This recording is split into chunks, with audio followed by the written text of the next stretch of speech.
Então, veja só, eu acho que a seleção brasileira, ela teve uma atuação hoje digna da homenagem que o Edinaldo merece pela reeleição com 100% dos votos. Acho que ficaram do mesmo tamanho. E mostra isso também, assim, a falta de caráter. O Brasil é um país sem caráter, eu falo sempre, em todos os seus setores de atividade. O brasileiro é um cidadão de um caráter cada vez pior. E a CBF, ela reflete isso. Como é que um Edinaldo, ganhando mais de 300 mil reais por mês, ele pode ser reeleito com um lixo, uma porcaria do trabalho que ele faz e reeleito com 100% dos votos? Mas nem o gordinho lá, ditador da Coreia do Norte, acho que tem 100% dos votos. Acho que ele vai ligar para a CBF e falar: ô, Edinaldo, é o seguinte, eu comando uma ditadura aqui, mas nem assim eu consigo 100% dos votos. O que você fez para conquistar esse apoio todo? Então isso é uma pouca vergonha. Então começa lá em cima com o beneplácito, o apoio de toda a comunidade do futebol. Porque é o seguinte, torcedor otário, quando você estiver reclamando da seleção brasileira, pensa que o dirigente do seu clube votou nessa turma, né? Porque essa turma não está aí por acaso, eles não desceram, né, de Marte para tomar posse. Eles foram colocados pelo presidente do seu clube e também pelo dirigente da sua federação estadual. Esse é o primeiro aspecto. Na Copa América, depois do jogo do Brasil lá com a Costa Rica, que foi uma desgraça, o Brasil não jogou nada aquele dia, empatou com uma seleção quase que varziana. Eu lembro que a gente discutiu muito se quem é que deveria comandar ou não a seleção. Eu defendo uma tese, desde aquela época, de que eu achava que o Dorival devia ser o último brasileiro da história a comandar a seleção brasileira. O Brasil não pode ser dirigido por um técnico do Brasil. Não pode ser dirigido por um técnico brasileiro. Eles são, na média, ruins. Então, veja, você pega as eliminatórias aqui da América do Sul, que já não são isso tudo, das 10 seleções, tem 8 hoje, 8 sendo dirigidas por argentinos.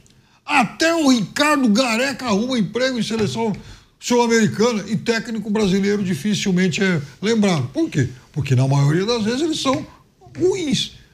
Aí vem a questão de jogador e, aliás, da atuação do técnico. Eu queria, antes de entrar nos jogadores, falar da atuação do técnico da seleção brasileira hoje.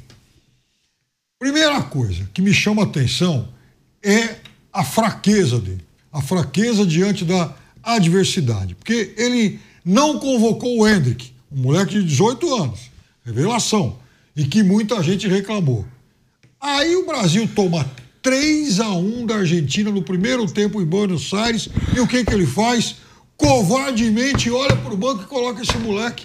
Ora, se até outro dia ele não queria um menino entre os 26, como é que agora ele vai lembrar do moleque para tentar virar um jogo contra a Argentina em Buenos Aires? Isso é covardia, isso é fraqueza.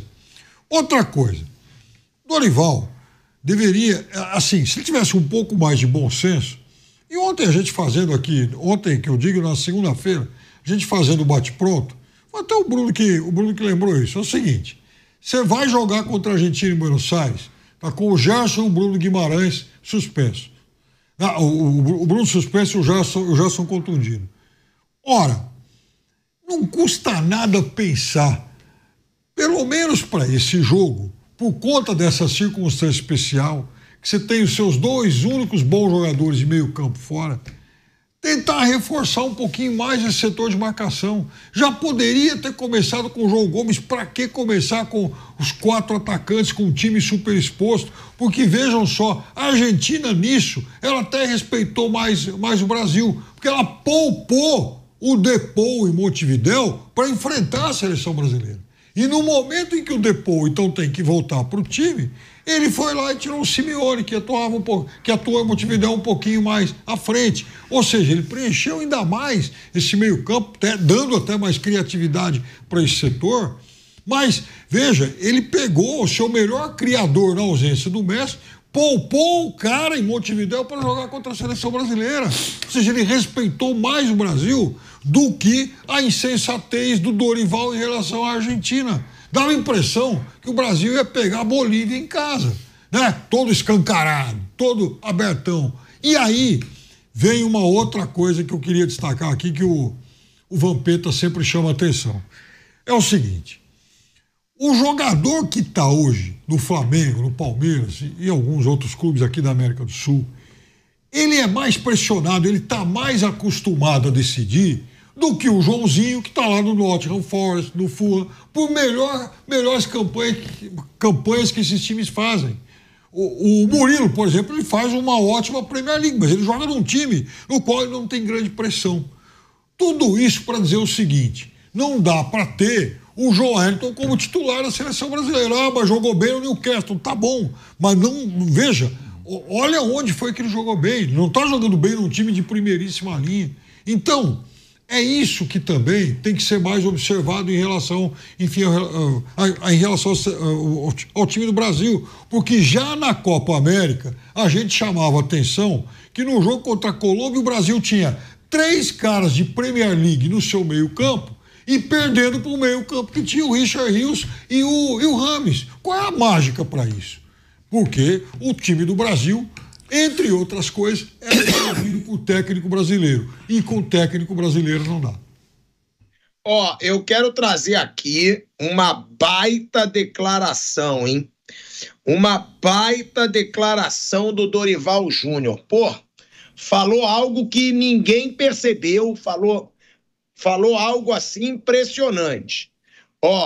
Tudo o que programamos para o jogo de hoje acabou não acontecendo desde o primeiro minuto de jogo. Jura por Deus, eu jurava que estava no planejamento da seleção levar um gol ridículo aos 3 minutos. Eu jurava que estava no planejamento da seleção ficar na roda de bobo para a Argentina. Eu jurava que estava no planejamento da seleção o Bento, o Arana, o André, o Murilo terem atuações assim vergonhosas. E eu jurava que estava no planejamento da seleção o Brasil não criar nada no primeiro e no segundo tempo. Gente, vale a gente trazer esse número que o Chacon me mandou. O Brasil, até o dia de hoje, nunca tinha levado 4 gols num jogo de eliminatórias. Mais um recorde para o Dorival Júnior. O Brasil nunca tinha levado 4 gols num jogo de eliminatória. Assim, a gente vai colecionando vexames ao longo dos anos aí. A gente teve aquele 7-1 bizarro, que foi aonde começou, para mim, os vexames da seleção brasileira. Teve aquele 7-1. Depois a Copa de 2018, onde o Brasil só jogou bem um jogo. Uma Copa fracassada e que muitos diziam, perdeu, mas perdeu para a geração de ouro da Bélgica. Eu nunca vi. Ou eu sou muito burro, que eu sei que tem gente que acha, e eu tô cagando também. Ou eu sou um idiota, né, Flávio Prado, que eu sei que você acha também. Agora, eu não consigo entender como tem uma geração de ouro que nunca ganhou uma medalha de ouro. Porque eu escutei isso várias vezes. Perdemos para a geração de ouro da Bélgica. Que ouro? Eles nunca ganharam nada. Nada. Eles nunca ganharam nem bronze, eu acho. Então, na geração nem de bronze da Bélgica. A Bélgica nunca ganhou nada no futebol. E aí o Brasil perdeu. Depois outra Copa fajuta, e aí eu digo porque eu estava em todas. Eu fui em todos os jogos de 2014, todos os jogos de 2018, todos os jogos de 2022. Eu fui no estádio. Só eu sei o sono que eu tive a cada jogo. Aí, 2022, vários jogos horrorosos. Jogou bem contra a Coreia do Sul, jogou bem um jogo da primeira fase, e aí perde para a Croácia. Aí eu escuto de muito. Sempre tem, né, uma tentativa de suavizar. Principalmente na época do Tite. Nossa, era uma paixão pelo Tite da imprensa que tinham que tentar suavizar. Não, mas é a vice-campeã do mundo, Croácia. Não, não era. Era a vice-campeã envelhecida Croácia, que só teve resultado fajuto naquela Copa do Mundo. Eu acho que a Croácia naquela Copa só tinha vencido o Japão. Bruninho, minha enciclopédia, pode me falar. Só tinha... Foi uma vitória até chegar no Brasil, né, Bruno? Foi contra o Canadá, contra o Japão empatou e ganhou nos pênaltis. Isso aí, minha enciclopédia. Só ganhou do Canadá, onde o futebol não existe. O time do Canadá devia jogar hóquei e aí venceu, né? A Croácia venceu. Foi uma Copa ridícula da Croácia.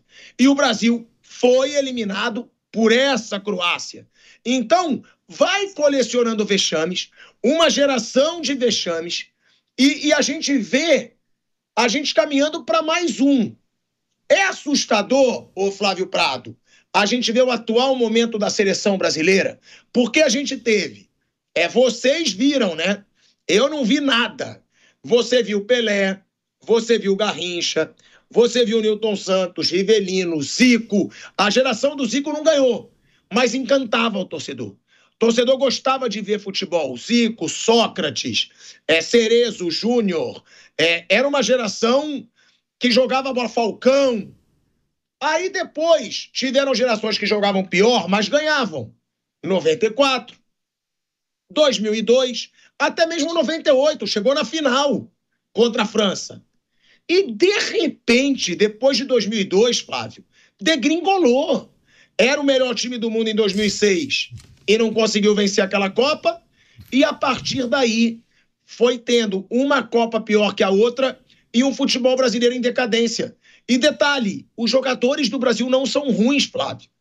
A gente fala do cara que é protagonista no Real e atual melhor jogador do mundo, o protagonista do Barcelona que está disputando o prêmio de melhor do mundo, uma das grandes joias do futebol mundial, o Endrick, Rodrigo, titular do Real, mas nada melhora. Nada melhora, Flávio Prado. Então, se tivesse uma resposta simples, né, qualquer um teria. Eu tenho uma tese do seguinte: a última vez que o Brasil teve um equilíbrio entre os jogadores do Brasil e do exterior foi em 2002, exatamente 2002. Depois ele passa a ter uma maioria de jogadores da Europa, que realmente os principais jogadores do Brasil, bem cedo eles vão para lá, e o Brasil começa a preparar jogadores para jogar na Europa. As bases no Brasil, elas fazem os jogadores para a Europa, não para usar aqui nos seus times. O garoto já é preparado para isso. Então eu fico imaginando, por exemplo, aqueles dribladores, muitos do que você citou aí, se eles fossem fazer teste hoje nos times, talvez não tivesse chance de jogar, porque eles querem jogadores fortes, grandões, jogadores para virarem negócio, moeda de troca lá no exterior. E aí a cultura do futebol brasileiro se perdeu. O Brasil não tem uma cultura de jogo, não tem nada. É tudo na base de improviso. O treinador que chega tem que colocar as ideias dele, boas ou ruins, ele tem que colocar as ideias dele porque não tem um projeto de futebol. Já que a realidade do Brasil é essa, e até por uma questão de economia continuará assim, o Brasil continuará sendo um fornecedor de futebol mundial, seria importante que se criasse uma metodologia de jogar futebol.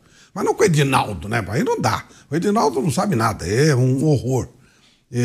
Mas pegar alguém competente, criasse uma metodologia para você ter um time que, se for o caso, jogar com jogadores com esse perfil europeu, e os melhores vão para lá, não tem jeito, que se faça uma ideia de jogo que se mude a cultura da própria seleção para jogar nesse estilo. Porque fica uma cobrança de uma seleção que joga futebol a brasileira com jogadores que jogam a europeia. Então fica complicado. Você pode chegar ao Brasil em um momento ou outro para acabar ganhando uma Copa do Mundo. A Copa mesmo que ele perde para a Croácia, ele perde um acidente. O Brasil jogou melhor aquele jogo. Poderia ter sido campeão. A própria Copa de 2010, quando o Brasil perde da Holanda, também poderia ter chegado. Mas, são detalhes que fazem o jogo. A Bélgica, o primeiro tempo foi pior, o segundo tempo foi melhor. Mas fica nisso, né? Aí falta aquele detalhezinho de chegar, de conseguir conquistar um resultado. Mas tudo isso porque você não tem uma ideia de jogo criada. Você depende muito de tentativa e erro dos treinadores. E aí fica complicado. Você não tem uma ideia. Como a Argentina também não. Ela achou o Scaloni por acaso, não tinha ideia nenhuma de jogo. Enquanto isso, você tem uma França se preparando muito bem, né? Uma Espanha com uma ideia de jogo muito clara, e aí você vê quais são os reais favoritos a uma Copa do Mundo. Mas pode escapar, pode acontecer como aconteceu com a Argentina, que fez de qualquer jeito. A AFA é pior do que a CBF, e conseguiu chegar. Pode acontecer.